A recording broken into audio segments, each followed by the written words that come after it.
मेरा नाम अनिश्का सिंह है, मैं कक्षा 5वीं में पढ़ती हूँ। आज हम हिंदी व्याकरण की एक गतिविधि आपके सामने प्रस्तुत करना चाहते हैं, जिसकी विषय है भाषा, व्याकरण तथा लिपि।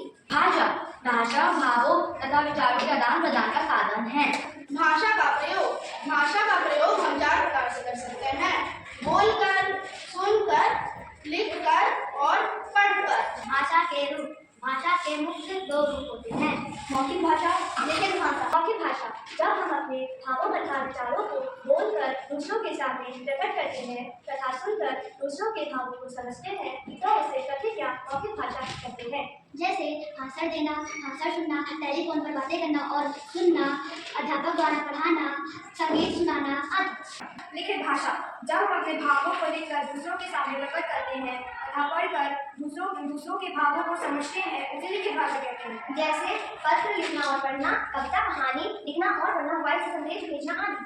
सांकेतिक भाषा का एक अन्य रूप सांकेतिक भाषा भी है। संकेत द्वारा भावों या विचारों को प्रकट करने के लिए प्रस्तुत भाषा सांकेतिक भाषा कहलाती है। जैसे चौराहे पर खड़े सिपाही के द्वारा हाथ के संकेत से रुकने या चलने को उसका संकेत कहना, कक्षा में अध्यापक द्वारा मुंह पर उंगली रखकर चुप रहने का संकेत कहना। मातृभाषा जिस भाषा को हम अपनी माँ से, परिवार से, पड़ोसियों से सीखते हैं, उसे हम मातृभाषा कहते हैं। राष्ट्रभाषा किसी भी राष्ट्र में अधिकतर लोगों द्वारा बोली जाने वाली भाषा राष्ट्रभाषा कहलाती है। भारत की राष्ट्रभाषा हिंदी है।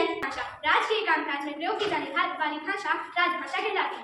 भारत में केंद्र सरकार की राजभाषा के रूप में हिंदी और अंग्रेजी को स्वीकार किया गया है। सीमित क्षेत्रों में बोली जाने वाली भाषा को हम बोली कहते हैं, जैसे बघेली, बुंदेली, मैथिली आदि। लिपि किसी भी भाषा को लिखने का ढंग या विधि को हम उस भाषा की लिपि कहते हैं। हर एक भाषा की अपनी एक लिपि होती है तथा उसको लिखने का अलग अलग ढंग भी होता है।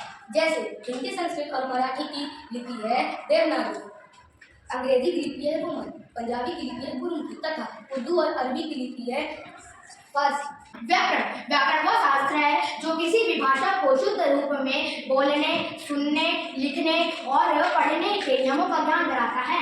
व्याकरण के 3 रूप होते हैं, जैसे वर्ण विचार, शब्द विचार और वाक्य विचार।